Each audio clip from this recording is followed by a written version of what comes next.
Lip पडली माझ्या आईच्या अंगावर. तुम्ही सगळे शांत बसू राहिले.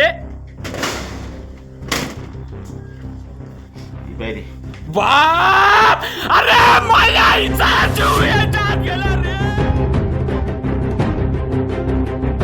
नाशिकमधील मेडिकल कॉलेजमध्ये घडलेली ही घटना अत्यंत गंभीर असून रुग्णालयातील सुरक्षा व्यवस्थेवर मोठे प्रश्नचिन्ह उभे करणारी ठरली आहे.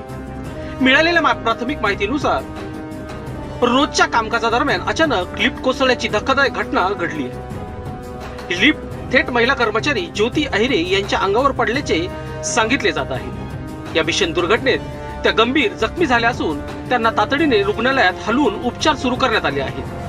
त्यांच्या प्रकृतीबाबत डॉक्टरांकडून सतत लक्ष ठेवले जात आहे. घटनेनंतर मेडिकल कॉलेज परिसरात एकच खळबळ उडाली. कर्मचाऱ्यांमध्ये भीतीचे वातावरण निर्माण झाले असून रुग्ण आणि त्यांच्या नातेवाईकांमध्ये चिंतेची भावना पसरली आहे.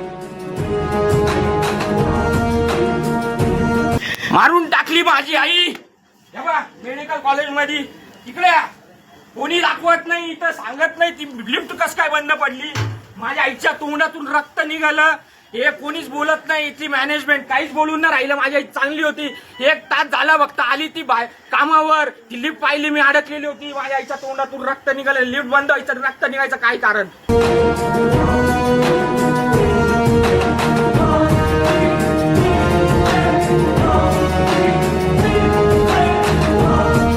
दरम्यान जखमी महिलेचा मुलगा घटनास्थळी पोहोचला असता आईची अवस्था पाहून त्याने केलेला आक्रोश पाहून उपस्थितांचे डोळे पाणावले.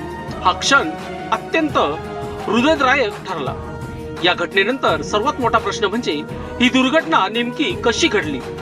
लिफ्टची नियमित तपासणी आणि देखभाल करण्यात आली होती का? सुरक्षा नियमाचे पालन केले जात होते का? असे अनेक प्रश्न आता उपस्थित होत आहेत. दरम्यान आडगाव पोलिसांनी या प्रकरणाची नोंद घेत तपास सुरू केला आहे. तांत्रिक बिघाड, देखभालीतील त्रुटी किंवा निष्काळजीपणा यापैकी नेमके कारण काय आहे याचा शोध घेतला जात आहे. संबंधित अधिकाऱ्याची चौकशी होण्याची शक्यता आहे.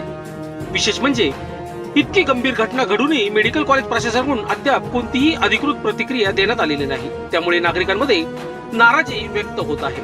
या घटनेमुळे रुग्णालयातील लिफ्ट सारख्या अत्यावश्यक सुविधांचा सुरक्षेबाबत मोठा प्रश्नचिन्ह निर्माण झाला असून दोषींवर कडक कारवाई आणि सर्व यंत्रणांची तातडीने तपासणी करण्याची मागणी जोर धरत आहे. मी महेंद्र आहिरे.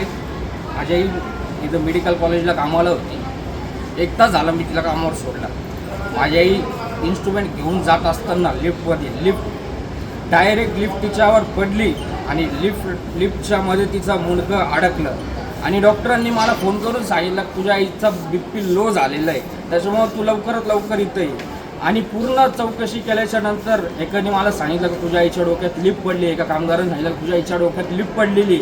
तर मी पूर्ण मला घुसू देत नव्हते, मध्ये बघू देत नव्हते. एक सुद्धा डॉक्टर मला सांगत नव्हता की माझ्या आईला झाला काय म्हणून. असं मी पूर्ण चौकशी केल्याच्या नंतर तिथं पूर्ण रक्त सांडलेलं होतं. त्याच्यावरून माझ्या लक्षात आलं की माझी आईची जी मान आहे तर पूर्ण त्या लिफ्टमध्ये अडकलेली. त्याच्यामुळे माझ्या आईचा जीव गेलेला आहे. आणि इथले लोक सगळे खोटं बोलतात. एकही जण व्यवस्थित काही सांगत नाही.